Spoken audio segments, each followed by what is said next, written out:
आज आहे मंगळवार मार्गशीर्ष महिन्यातील. तर तुम्ही देवी लक्ष्मीची कथा ऐकल्यानंतर खूप प्रसन्न व्हाल आणि ही कथा ऐकल्यानंतर तुम्हाला एक चमत्कारी ऊर्जा जाणवेल. तर तुम्ही कथा ऐकण्यासाठी सज्ज आहात ना? तर चला सुरुवात करूया आपल्या व्हिडिओला. हे माता लक्ष्मी, आज या भक्ताला तुझ्या चमत्काराची गरज आहे. कारण हे माता लक्ष्मी, ही कथा मनापासून श्रवण करणाऱ्यांना मनुष्याच्या जीवनात त्यांना कशाचीही कमी पडू देऊ नको आणि या चालू क्षणाला तुझ्या कृपेचा वर्षाव त्यांच्यावर आणि त्यांच्या कुटुंबावर कर. तथास्तु. आजची कथा हलक्यात घेऊ नका, कारण ही शक्तिशाली कथा आहे. शांत मनाने ऐकल्याने ज्यांनी तुला बर्बाद केलं त्यांनाही शिक्षा होईलच, पण त्याचबरोबर तुझ्या नशिबात असा चमत्कार होईल की शत्रू तुझी प्रगती बघतच राहील. इतकी शक्ती या कथेमध्ये आहे. त्यामुळे ही कथा अर्धवट ऐकून सोडून देऊ नको. तर ही कथा ऐकल्याने कितीही मोठ्या भयंकर संकटातून सुटका तर होतेच, पण आपल्या भाग्यातील आपल्याला त्रास देणारे कितीही मोठे दोष, कितीही मोठे पाप, आजार, रोग, भीती, डिप्रेशन या सर्वांचा नाश होतो. ही कथा ऐकणाऱ्या प्रत्येक व्यक्तीचा भाग्योदय झाल्याशिवाय राहणार नाही. त्यामुळे ही कथा सुरुवातीपासून शेवटपर्यंत नक्की ऐका. माता लक्ष्मीचा कृपा आशीर्वाद प्राप्त करण्यासाठी आणि वर्षभर घरात सुख समृद्धी येण्यासाठी प्रेमाने माता लक्ष्मीला प्रिय असलेले हे वाक्य टाईप करा. भगवान विष्णूंच्या हृदयात वसणाऱ्या माता लक्ष्मीला प्रणाम असो. ओम श्री महालक्ष्मी नमः. या वाक्याने माता लक्ष्मी खूप प्रसन्न होतात आणि आजची ही कथा लाईक करून आपलं चॅनल सबस्क्राईब करा. तुमचे कितीही मोठे पाप दूर झाल्याशिवाय राहणार नाही आणि माता लक्ष्मीची अखंड कृपा तुम्हाला तुमच्यावर झालेली नक्की दिसून येईल. कथा संपण्यापूर्वीच प्राप्त होईल, पण या कथेचे फळ तुम्हाला तेव्हाच मिळेल जेव्हा तुम्ही कथा शेवटपर्यंत ऐकत राहाल. मार्गशीर्ष महिन्यातील पहिल्या मंगळवाराची सकाळ होती. गावात मंद वारा होता. वारा वाहत होता आणि मंदिराच्या घंटांचा नाद वातावरणात गुंजत होता.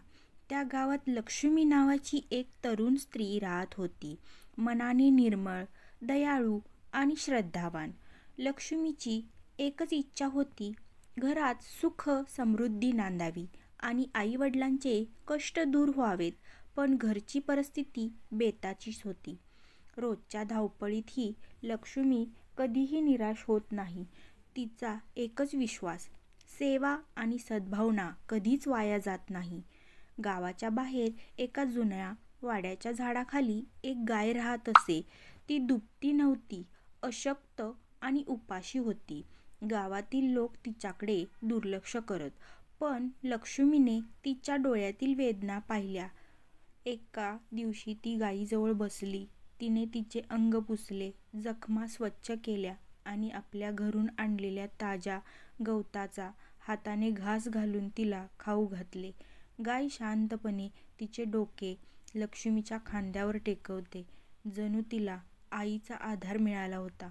त्या दिवसापासून लक्ष्मी रोज सकाळी पहिल्यांदा त्या गायीची सेवा करू लागली. तिच्या हातात जणू औषधाचा स्पर्श होता. गाय दिवसेंदिवस बरी होऊ लागली. तिच्या अंगावर तेज उमटू लागले.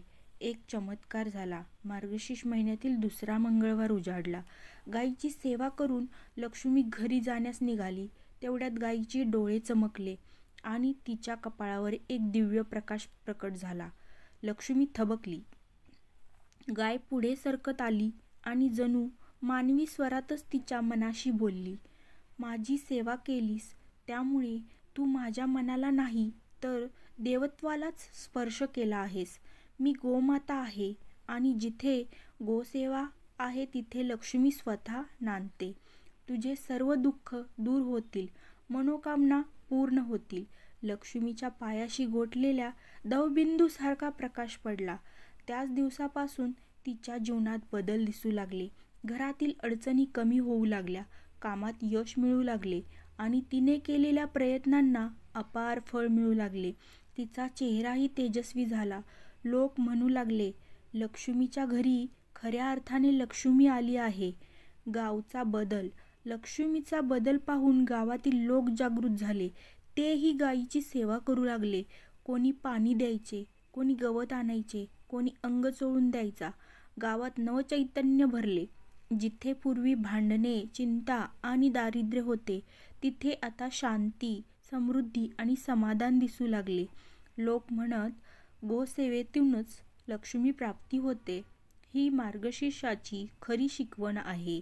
कथेचा संदेश असा आहे, सेवा केली की देवही प्रसन्न होतो. मार्गशीर्ष हा लक्ष्मी प्राप्तीचा महिना आणि सेवा हीच खरी पूजा. गोसेवा म्हणजे दारिद्र्याचा नाश आणि सुखसमृद्धीचा वास. कोणतंही चांगलं काम कधीही लहान नसतं, त्यातूनच चमत्कार घडतात. श्री स्वामी समर्थ. ओम महालक्ष्मी नमः. श्री महालक्ष्मी माता तुमच्या सर्व मनोकामना पूर्ण करेल नक्कीच. त्यांचा आशीर्वाद तुमच्यावर भरभरून राहील. तर ही कथा तुम्हाला आवडली असेल तर लाईक, शेअर आणि सबस्क्राईब करायला चॅनेलला विसरू नका. शेवटपर्यंत व्हिडिओ पाहिल्याबद्दल तुमचे मनापासून खूप खूप आभारी आहे. ओम श्री महालक्ष्मीच विद्महे विष्णुपत्नीच धीमहि तन्नो लक्ष्मी प्रचोदयात्.